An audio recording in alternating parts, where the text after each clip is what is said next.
30일 개인적인 경험들. 폐렴을 치료하는 초기의 경험.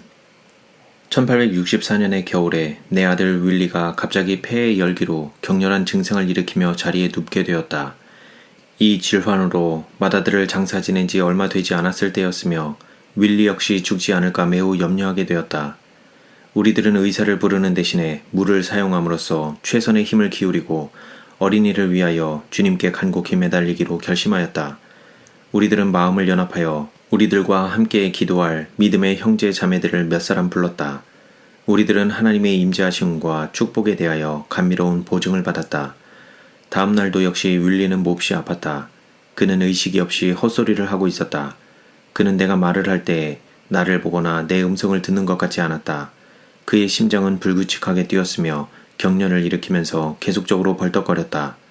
우리들은 그를 위하여 계속적으로 하나님께 호소하였으며 그의 머리에 자주 물을 사용하였고 계속적으로 그의 가슴에 스포를 얹어 놓았으며 그때로부터 얼마 안 있어 심장의 고동이 전처럼 정상적으로 돌아오는 듯하였다.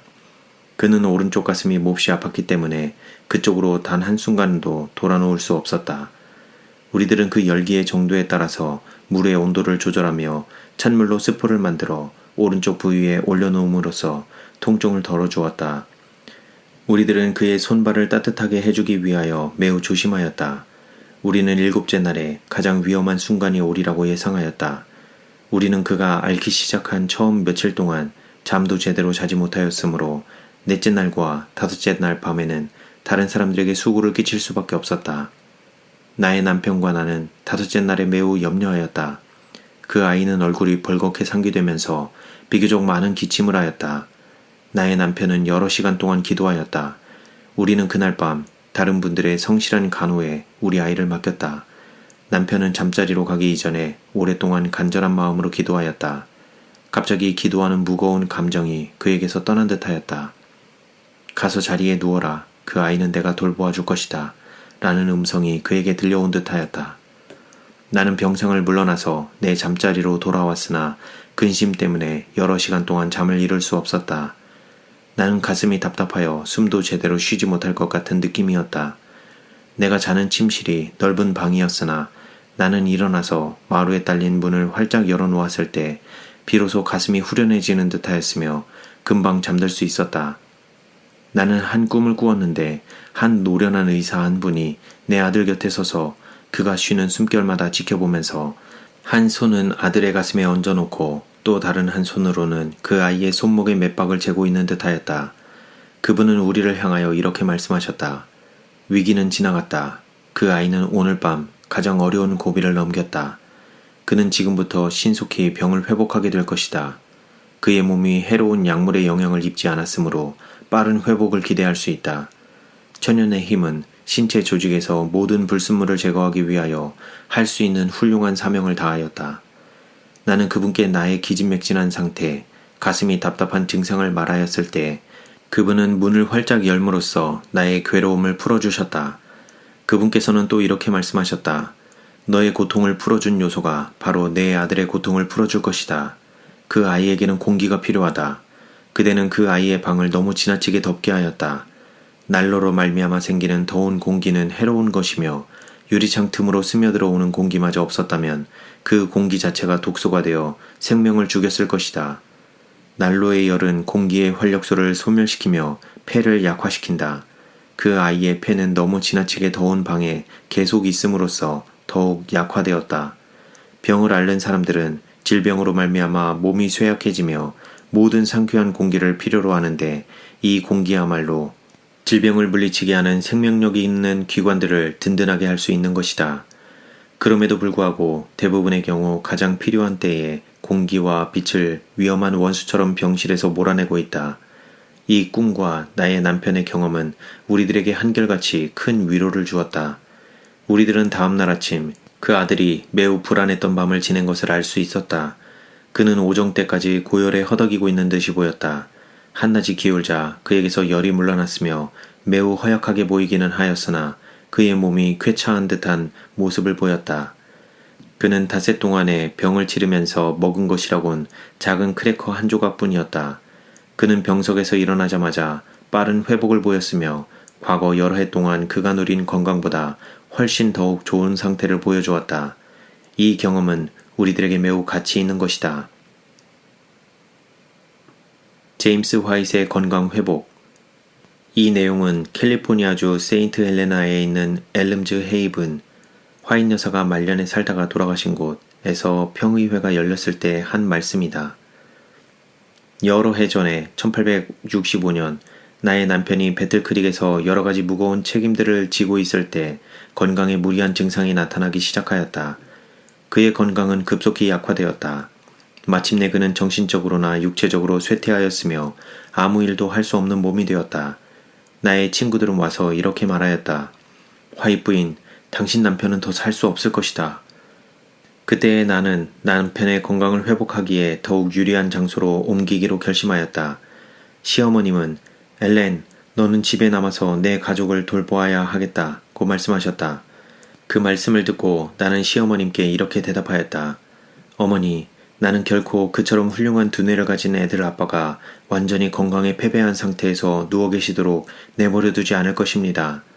나는 하나님과 함께 일할 것이며 내 남편의 두뇌를 구원하시기 위하여 하나님께서 나와 함께 일하실 것입니다.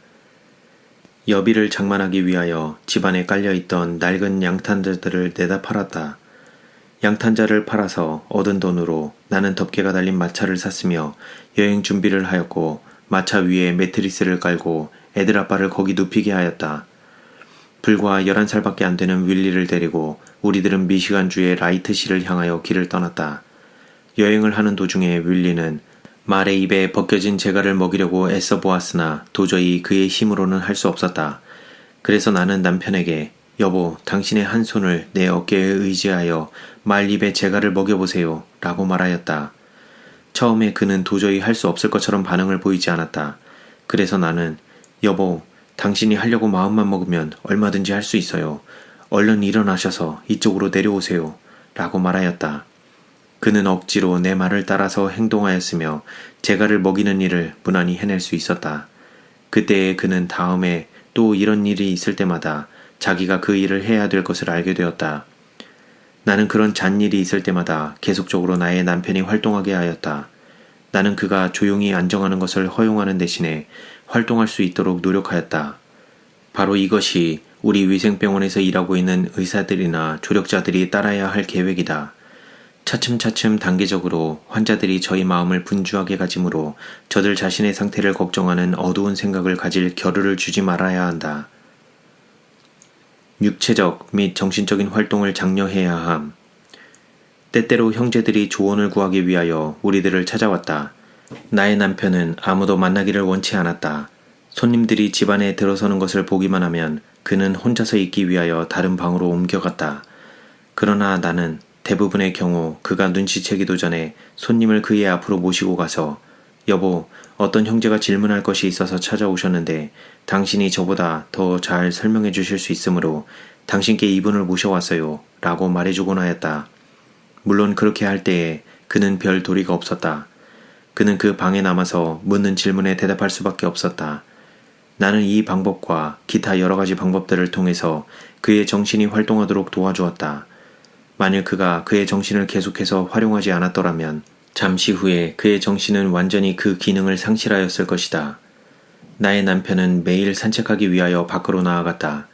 겨울철에 심한 눈보라가 치면 아빠는 그런 눈보라 속에 나아갈 수 없다고 생각하였다. 나는 루트 형제에게 가서 루트 형제, 저에게 빌려줄 만한 장화가 있습니까? 라고 물어보았다. 그때에 그는 선뜻 네, 있습니다 라고 대답하였다.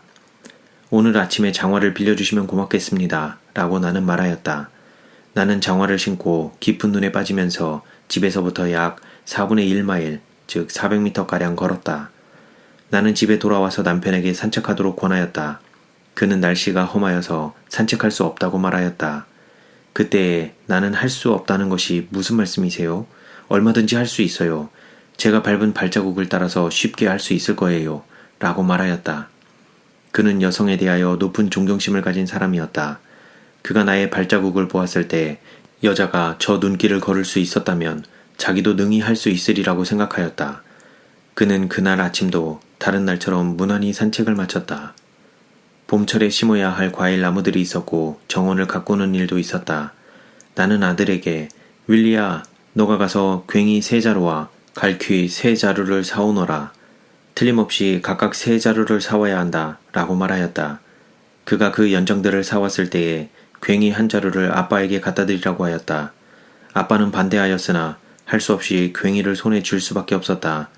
나도 괭이를 손에 쥐고 우리는 다같이 일을 시작하였다. 비록 내 손바닥에 물집이 생겼지만 나는 앞장서서 저들을 이끌며 괭이질을 하였다. 물론 아빠는 많은 일을 할 수 없었으나 몸을 움직이는 흉내는 내었다. 이러한 방법들을 통해서 나는 내 남편의 건강을 회복하는 일에 하나님과 협력하려고 노력하였다. 아, 우리들을 위한 주님의 축복이 얼마나 놀라우신가. 나는 마차를 몰고 드라이브를 할 때마다 항상 내 남편을 태우고 같이 다녔다. 뿐만 아니라 설교하기 위하여 어느 곳으로 가든지 남편을 모시고 다녔다. 나는 정기적으로 순회하면서 집회들을 열고 있었다. 내가 설교하고 다니면서 그를 설교단에 올려 세우려고 여러 번 애썼으나 설득할 수 없었다. 여러 달이 지난 후에 마침내 기회가 왔다. 여보, 오늘은 당신이 설교하시는 거예요. 라고 그에게 말하였다. 그는 단 위에 올라서려고 하지 않았으나 나 역시 끝끝내 뒤로 물러서지 않았다. 나는 남편을 부축하여 설교단 앞에까지 같이 걸어갔다. 그날 그는 처음으로 설교하였다. 비록 그 집회 장소는 불신자들로 가득 차 있었으나 30분 동안 나는 눈물을 억제할 수 없었다. 나의 가슴은 기쁨과 감사로 넘치고 있었다. 나는 드디어 승리를 거둔 사실을 알게 되었다. 끈질긴 노력의 보상. 내 남편의 건강을 회복하기 위하여 18개월 동안 하나님과 더불어 계속적인 협력을 하는 끈질긴 노력 끝에 나는 남편을 모시고 다시 집으로 돌아갈 수 있었다. 마침내 나는 시부모님 앞에 남편을 내세우면서 아버지 어머니 여기 아드님이 서 있습니다 라고 말하였다. 그때 시어머니께서 엘렌 이처럼 놀라운 건강 회복을 하게 된 것에 대하여 감사의 인사를 받아야 할 분은 오직 하나님과 너뿐이라고 생각한다. 너의 능력이 그 일을 성취하였다 라고 말씀하셨다. 나의 남편은 그때의 건강을 회복한 후에 여러 해 동안 더 살면서 자기 평생에 가장 고귀한 사업을 그 기간 동안에 성취하였다. 18개월 동안의 고심참담한 간호의 생활이 나에게 다방면으로 유용한 세월을 더하여 돌려준 것이 아니었던가? 내가 개인적인 경험에 대하여 짧은 회고담을 그대에게 들려주는 이유는 병자를 회복하는 데 있어서 천연의 힘을 이용하는 문제에 관하여 나 자신이 약간 알고 있다는 사실을 보여주기 위한 것이다. 하나님께서 만일 우리들이 믿음으로 행하고 믿음을 따라서 행동으로 옮긴다면 우리들 각자를 위하여 놀라운 일들을 행하실 것이며 우리들이 주님과 더불어 협력할 때에 주님께서는 당신께서 맡은 분야를 언제나 수행하신다. 나는 나의 형제들이 현명한 길을 따름으로써 저들의 노력이 최선의 성공을 거둘 수 있게 하기 위하여 내가 할 수 있는 모든 일을 최선을 다하여 하고 싶다. 만일 하나님과 협력하였더라면 오늘날 살아있을 많은 사람들이 벌써 무덤 속으로 들어갔다. 이러한 문제들에 관하여 우리들은 현명한 남녀들이 되도록 하자.